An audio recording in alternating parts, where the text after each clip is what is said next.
I think what you're going to find is that um, most cities, towns, municipalities don't have the resources, they don't have the funding to adequately protect all the areas that they have exposure to. You're going to find that it's not just a major source of funding, it's also the smaller, every program, every department that exists has exposure from both a revenue side and an expense side. And there's just no internal controls at the lowest level. Take any particular department and they may have programs in that department, and there may even be activities and programs below those programs. Take, for example, a park and recreation department. They may run all the sporting programs in town. They may run the swimming program. All of those programs charge fees. They all have expenses, but internal controls don't reach down to that level. And a lot of the things that happen in these cities and towns start at that level. Somebody stealing or embezzling the swing fees. There's no internal controls, there's no oversight. And is it material to the town? Well, sometimes it leads to bigger issues, and sometimes it's its own issue in and of itself. But I can say that the amounts that we're seeing in these programs are becoming more and more staggering. I haven't seen a city or town that I've interacted with to date that has undertaken that risk assessment, that has proactively said, we're going to take a step back, we're going to look at where are our exposures, what do we do as a town, what are all the programs that we run, what are all the departments that we have, where are our major risks, where are our lesser risks, and then how are we going to address those major risks. I have never run into that.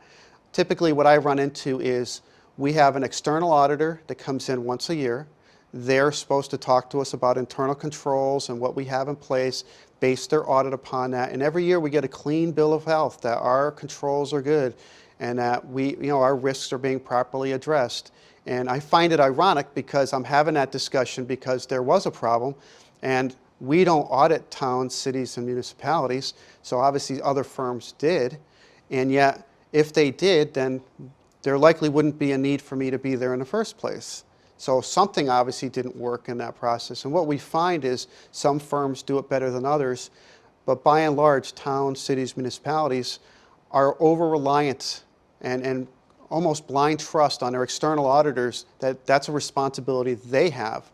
And that's not something that we internalize and do. That's something that they bring to the table. And that's absolutely wrong.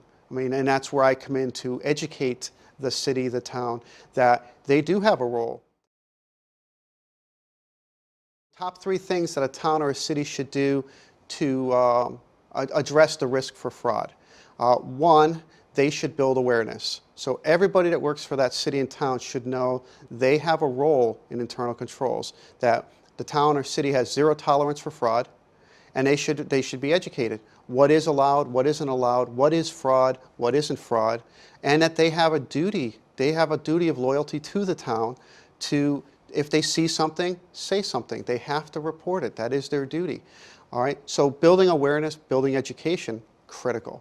All right. I hear that all the time. Well, I knew something was going on, but I didn't know who I was supposed to tell it to.